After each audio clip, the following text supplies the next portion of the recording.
만난 지 3개월 만에 불륜 들키고 상간녀 소송 후 생활비를 끊고 남편 상간녀 집으로 가출, 만난 지 3개월 만에 상간녀 임신 낙태, 주 1회 주말 아이 보러 와서 놀러 다님, 상간 소송 후 2회 헤어지고 다시 붙기 반복, 주말에 오면 정상적인 사람인 척함, 남편이 미래 과거 얘기하며 좋은 아빠인 척합니다. 올 때마다 아이들 선물 외식비는 남편이 다 냅니다. 재산은 제가 다 가지고 있는 상태고 부양료 소송 중입니다. 시댁 식구는 빨간 날에 저 데리고 만나네요. 시댁 식구는 이 사실을 다 알고 있어요. 라고 이렇게 하셨습니다. 충분히 이해됩니다. 어쨌든 그 남편이 외도를 한 거는 사실이고, 그 다음에 또 남편이 외도를 만난 지 3개월 만에 들켰다라고 이렇게 말씀을 하셨는데, 이때 남편이 일단은 집을 왔다 갔다 하고, 그리고 가능하면은 상간녀 지금 반 미쳐있는 그런 상태라고 할지라도 남편이 불륜이라고 보기에는 어렵습니다. 그냥 외도라고 하시는 게 좋을 것 같습니다. 불륜은 안 돌아옵니다. 집에 오질 않습니다. 그리고 집에 오더라도 집을 거의 다 풍비박산을 만들어 버립니다. 그래서 불륜이라는 용어보다는 외도라는 용어를 쓰시는 게 좋을 것 같습니다. 이 얘기는 역으로 가면은 남편이 아직은 가능성이 있다라는 것을 먼저 말씀을 드리고 싶습니다. 자, 중요한 거는 남편이 외도를 들킨 지 3개월 만에 외도를 들켰는데, 그렇다면은 중증 심리 장애가 남편에게 발생이 되어 있는 상태입니다. 위중증은 아닙니다. 즉 불륜은 아니라는 뜻이에요.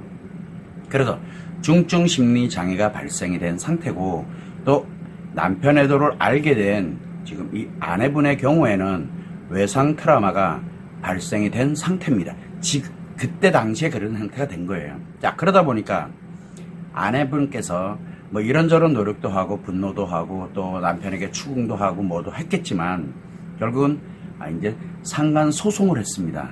자, 그러면 상간 소송을 하게 되면은 남편들은 대부분 둘 중에 하나의 반응이 나오게 되는데, 하나는 상간녀 편을 들거나 하나는 상간녀를 끊고 집으로 오는 경우도 있습니다. 자, 이때 상간 소송을 진행을 하게 되면은 남편이 집으로 돌아와도 심각한 문제고, 남편이 상간녀에 관련되어 있는 그런 쪽으로 가서 붙는 것도 매우 심각한 형태입니다. 결국은 소송 그 자체가 먼저 우선이 되지 않았어야 되는데 소송이 우선된 거는 어쩔 수는 없습니다. 그러나 누가 소송을 부추겼는지는 모르지만 그분한테 이 아내분께서 좀 당하신 것 같다라는 그런 느낌을 좀 갖습니다. 가장 중요한 건 상간 소송을 했을 때 안타깝게도 남편은 집으로 돌아오는 선택을 한 것이 아니라 남편은 결국은 이 상간녀 편을 들고, 그리고 집과는 이제 거리를 두기 시작하는 그런 거를 선택을 했다는 얘기. 즉 남편이 매우 악화되기 시작을 했다는 뜻입니다. 중증 심리장에서 점점 지금 악화되는 과정으로 가고, 또 아내인 경우에는 소송을 진행을 하면서 남편의 반응, 그리고 소송하면서의 반소장이라든가 이런 여러 가지 형태로 인해 가지고 아내의 외상 트라우마가 매우 빠르게 악화되는 게 조금은 안타깝다라는 생각이 듭니다. 그래서 소송은 할 때 하더라도 지금은 아니에요. 나를 안전하게 보호를 해놓고 난 다음에 소송하는 게 가장 중요합니다. 왜냐하면 소송을 해서 결국은 아내가 악화되고, 또 남편이 악화되는 건 둘째 치더라도 아내가 악화돼서 문제가 심각해진다는 게 제일 안타깝기 때문에 그렇습니다. 자, 어쨌든 상간 소송을 했습니다. 그러고 나니까 남편이 못 견디는 상간녀 편에 드니까, 그러다 보니까 제일 쉬운 게 이렇게 생활비를 끊는 사람, 또 집을 나가서 아예 안 들어오는 사람, 별의별 사람 다 있거든요. 이게 왜 그러냐면 악화되기 때문에 나타나는 현상입니다. 그래서 생활비를 끊어버리게 되면 지금 현재 아내분이 재산에 관련되는 걸 모든 걸 다 관리한다라고 하니까 그냥 알아서 하겠지. 그리고 생활비 끊고 이제 건드리지 마라, 이런 뜻이거든요. 그래서 생활비를 끊어버리게 되는데, 이때 아이들은 눈에 들어오질 않습니다. 내가 받는 스트레스가 굉장히 중요하고, 또 하나는 상간녀를 또 달래야 되거든요. 그러다 보니까 돈도 많이 들어가게 되고 이러면서 생활비를 끊는 형태가 되고 남편은 어떻게 됐든 상간녀를 달래려면 상간녀한테 닫아붙어 있어야 돼. 그러다 보니까 상간녀 집으로 가는 경우 상간녀가 혼자 살거나 또는 물론 이혼했거나 아이들이 있어 상관없어요. 그거는. 중요한 건 상간녀가 유부녀가 아니라면 왜 가정이 있으니까 남편이 있으니까 그러나 이혼했던 아니면은 미혼이든 이거 관계없이 혼자가 된 여성 아이들은 상관없어요. 아이들이 있든 없든. 그래서 결국 남편은 생활비를 끊고 상간녀에게로 도피를 했다라고 보시면 돼. 가출을 한 거죠. 어떻게 보면. 근데 가출했다기보다는 도피를 했다라고 보시는 게 훨씬 좋을 겁니다. 자, 그러다 보니까 남편은 남편대로 악화돼 가고 아내는 아내대로 악화돼 가고 있는 게 이 과정에서 드러나게 됩니다. 자, 그러다 보니까 나중에 보니까 상간녀가 임신을 했대, 낙태를 했대. 자, 그러다 보니 상간녀가 너무 많은 것에 개입돼 들어가 있는 거예요. 상간녀한테 당한 건지 남편이 아니면은 남편에게 상간녀가 당한 건지 모르지만 둘 중에 한 사람은 가해자고 한 사람은 피해자입니다. 둘 간의 관계는 그래요. 문제는 남편이 악화돼 가고 있다는 게 문제입니다. 특히 상간녀가 임신하고 낙태했다 이 과정에서 결국 남편이 매우 빠르게 중증 심리장애가 악화된 거에다가 또 소송이 겹치게 되고 이렇게 되니까 아내가 상간녀를 소송을 하고 이렇게 되니까 겹치게 되면서 남편이 엄청 빠르게 악화돼 가고 있는 거예요. 문제는 이 아내 입장에서도 외상 트라우마가 발생하고 난 다음에 남편에게 추궁하고 뭐하고 진행을 하면서 악화되고 또 상간녀 소송을 하면서 남편이 상간녀 집으로 가게 되고 또 그런 가운데서 상간녀가 임신하고 낙태했다는 사실을 알게 되면서 엄청나게 강력한 이 악화되는 게 엄청 빨라지는 거예요. 자, 그러다 보니까 남편은 그래도 제가 중증심리장애로 얘기했던 게 바로 이 아직은 하나가 건강한 습관이 작용을 하고 있다 보니까 주 1회는 아이들은 보러 옵니다. 아이들과 보러 오고 아이들과 놀러 다니고 즉 아이들에게만큼은 아내는 버릴 수 있어도 아이들만큼은 그래서 함께 놀아주고 함께 놀러 다니고 하는 거를 진행을 하는 겁니다. 그래서 제가 불륜이 아니라 외도입니다라고 즉 위중증 심리장애가 아니라 중증 심리장애 아직은 건강한 습관이 하나가 두 개는 고장이 났지만 파괴 습관이지만 하나는 건강한 습관이 작용을 하고 있기 때문에 아직은 회복의 기회가 있다라고 제가 말씀을 드리는 겁니다. 자, 이 과정에서 상간 소송을 하고 난 다음에 두 번이나 헤어지고 다시 붙기를 반복했다는 뜻은 뭐냐?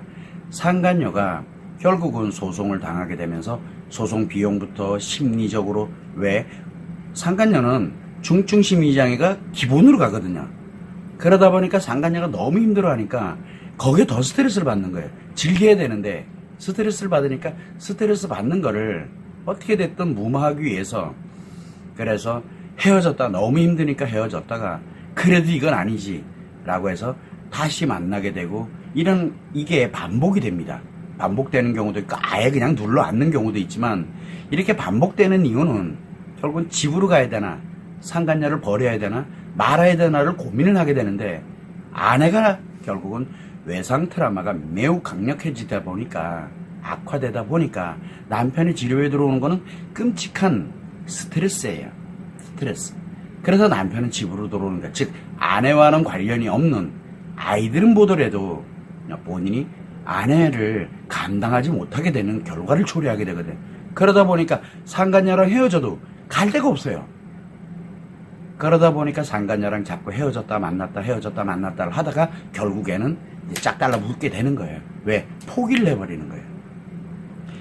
자, 그러다 보니까 아이들을 보기 위해서 주 1회 특히 주말에 만약에 오게 된다 그러면 아무 일도 없었던 사람처럼 행동을 할 수밖에 없습니다. 그렇다가 아이들한테 나 외도했노라 그리고 내가 다른 여자가 생겼노라 막 얘기하고 이혼하겠다 막 지금 위중증 심리장애로까지 지금 악화돼 가고 있는 사람들이 나타나는 현상이거든요.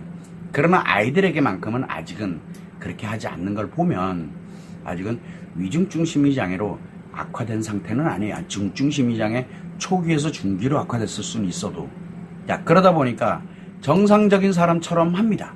정말 집에 오면. 왜? 집에 오면은 중증 심리장애인 관계 중독이 집에서만큼은 작용을 안 하거든요. 집에는 상관녀가 없으니까. 그래서 이 집 바깥으로 나가면은 중증 심리장애인 관계 중독이 작용을 하지만 집 안에서는 관계 중독이 작용을 하지 않습니다. 다만 아내가 남편에게 상간녀와 연결돼 있잖아요. 그러다 보니까 아내가 트라우마에 의해 가지고 상처를 표현한다든가 뭔가를 얘기하고 그러면 남편이 못 견딥니다. 왜? 상간녀랑 연결이 돼 버리는 거니까. 그러다 보니까 이제 집이 너무 힘들어지는데 아내가 공격하지 않는 이상은 아무 일 없다는 듯이 본인은 정상에 왜? 관계 중독이 작용을 안 하고 있기 때문에. 집에서는 상간녀가 없으니까 아내가 상간녀 얘기만 안 꺼내면 아무 일 없거든요. 그러면 평온하고 정상적인 것처럼 가는 게 중증 심리장애자들의 특징입니다.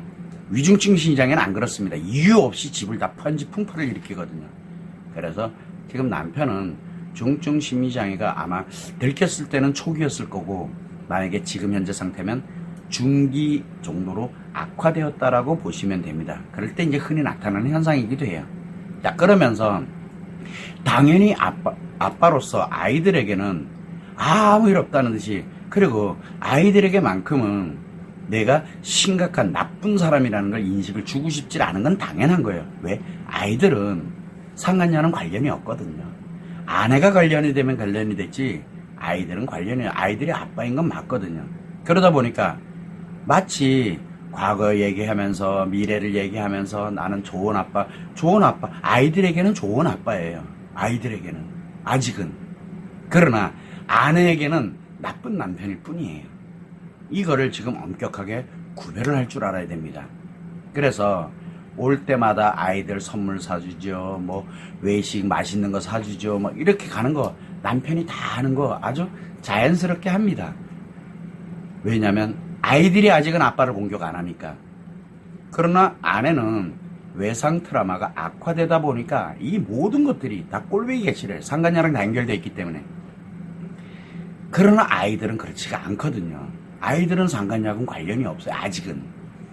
그런데 만약에 아이들에게 엄마가 아이들에게 네 아빠가 이렇대 그래서 나쁜 놈이래 뭐해래 막 이렇게 해놓으면은 아이들에게 그게 들어가면 아빠 나빠 이렇게 시작을 하게 되고 아빠가 여자 생겼다며 이런 식으로 공격을 해대기 시작하면 이 남편은 중증 심리장애 중기에서 말기로 악화되면서 아이들마저도 끊어버립니다. 진짜 완전히 돌아가지 못하게 만들어버리는 거예요. 그래서 이 아내분인 경우에는 많이 고통스럽고 힘이 들겠지만 일단은 스트레스 주는 것, 즉 상간녀, 그 다음에 외도, 기타 등등에 관련된 얘기 지금은 일치하지 마세요. 이러면 남편이 너무 빨리 악화되고 또 아내 자신도 너무 악화돼요. 그러면 결론은 뭘로 가요? 그래 저런 나쁜 놈이랑 내가 어떻게 살아. 그래서 이혼으로 몰고 가게 돼요. 그거 누가 이혼으로 몰고 가냐? 회복의 기회를 없애버리고 아내가 이혼으로 몰고 갑니다. 이혼을 결심을 딱 하게 되면 고통에서 이제 평온해져요. 그래서 아내분은 자기 자신 스스로가 지금 악화되면서 이혼할 수 있는 명분을 만들고 있는 중이에요. 그건 아니잖아요. 그래서 기회가 있을 때 멈추세요. 지금 공격하는 거를 멈추셔야 돼요. 그러다 보니까 이제 남편의 그래도 어쨌든 다행히 아내분이 재산에 관련돼 있는 거 그다음에 이런 여러 가지 사항들이 있어요. 근데 이 부양료 소송을 한다는 말이 저는 좀 이해는 잘 안 되지만 둘째 치고 소송 들어가면 무조건 남편 악화 아내 악화예요. 결국은 둘 다 지금 악화되고 있는 중이에요. 결론은 이제 남편이 아이들까지 다 끊어내기 시작을 하게 됩니다. 이제 안 올 수도 있어요. 더 이상 공격하면 안 돼요. 소송도 다 공격하는 거거든요. 그래서 아내분 자신이 정신을 바짝 차려야 됩니다. 당연히 시댁 식구에 관련된 부분을 하면은 어떻게든 왜 시댁에도 들키면 안 되니까. 그러나 이미 다 알고 있어. 다 알고 있더라도 우리 가족 아무 일 없다는 거 이런 걸 또 뭐 보여주고 싶은 거예요. 무슨 얘기냐면 남편은 중증 심리 장애로 중증 심리장애 발생되고 난 다음에 악화되긴 했지만 최악으로 아직은 최악까지는 아니에요. 그래서 그렇게 지금 현재 자기 나름대로 노력한다고 하는 겁니다. 그게. 물론 상간녀도 버리고 싶지 않은 거고. 왜냐면 집에서는 힘들고 스트레스지만 상간녀한테 가면 몸주지요, 애교 부리지요, 반응해주지요. 그냥 미치는 거예요. 거기 가면은. 그게 바로 중증심리장애입니다. 그래서 이때 아내는 다른 생각 일도 하지 말고 남편 그냥 두세요. 지금은 그냥 두시라는 거예요. 나중에 두드리 잡는 한이 있더라도, 나중에 박살내는 한이 있더라도 지금은 안 돼요. 왜? 아내가 악화되기 때문에 그래요. 이 아내가 악화되면 남편은 아내 때문에 악화돼요. 그러면서 뭘 가냐면 너 때문에 내가 이렇게 됐어라고 탓을 하게 돼요. 그러니까 결국은 나중에 가면 잘못은 너 때문이야로 가게 돼요. 이 중증심리장애들이 악화되면 그렇게 되거든요. 그래서 책임에 관련되는 부분도 그렇고 그런 식으로 끝을 내서는 안 되기 때문에 아내분이 정신을 바짝 차리고 남편을 공격하는 거를, 그리고 남편에 대해서 무엇인가 하는 거를 남편과 상관녀에 대해서 일단은 내버려 두세요. 스트레스 받지 마시고 가만히 두세요. 현 상황에서 더 악화되면 안 돼요. 그러면서 아내분도 악화되면 안 돼요. 그래서 이 아내분인 경우에는 이유여하를 막론하고 본인의 외상 트라우마, 지금 최악으로 악화돼 가고 있는, 그래서 끝을, 이혼의 끝을 향해서 가고 있는 그 악화되고 있는 외상 트라우마부터 즉시 치료해서 되돌리는 게 매우 중요합니다. 그래야 나를 안전하게 보호하고, 아내분이 악화되면 안 되잖아요. 내 인생을 내가 파괴할 수는 없잖아요. 그래서 아내분 자신이 먼저 자기 자신의 외상 트라우마를 치료하고, 그래도 아직은 아이들이 아빠와의 관계가 좋으니까 그 아이들이 무너지는 거를 예방을 하고 보호를 해야 됩니다. 그건 엄마가 해야 돼요. 그래서 자신을 치료하고 회복을 하는 거, 그러면서 아이들을 안전하게 보호하는 거, 이거를 진행을 하고, 그리고 많이 안정되고 난 다음에 소송뿐만이 아니라 상간녀 집을 다 뒤집어 엎던 뭐를 하든 그 다음에 해도 결코 늦지 않습니다. 그러니까 지금은 아내 자신의 치료하고 회복하는 거, 그래서 아이들을 안전하게 보호해서 가정을 보호하는 게 우선입니다. 그리고 난 다음에 가장 중요한 게 이제 남편에게 치료할 수, 아직은 하나가 정상적인 습관이 작용하고 있기 때문에 치료할 수 있는 게 반드시 아내가 안정이 돼야 돼요.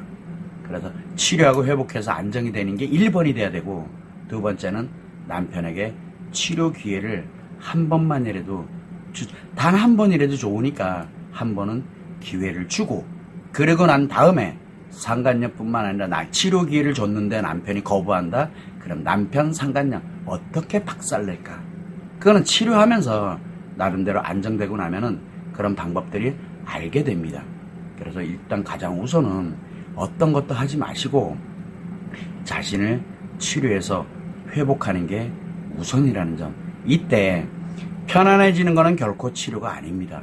그래서 이 외상 트라우마는 상담이나 정신과 치료, 기타 등등은 너무 힘들면 거기서 위로 조금이라도 받고 약물 복용을 해서 조금 안정시키는 거는 가능할지 몰라도 치료는 아닙니다. 악화됩니다. 오히려. 상담은 대면 상담이라든가 이 상담은 이 외상 트라우마 중증심리장애는 무조건 악화됩니다. 이 점을 꼭 유념하시고 자기 스스로 회복을 해야 됩니다. 자기 인생을 회복을 해야 돼요. 이 점을 꼭 유념하시고 치료를 우선적으로 진행을 하시는 게 좋겠다라고 권고를 해드립니다. 꼭 참고를 하시면 좋을 것 같습니다.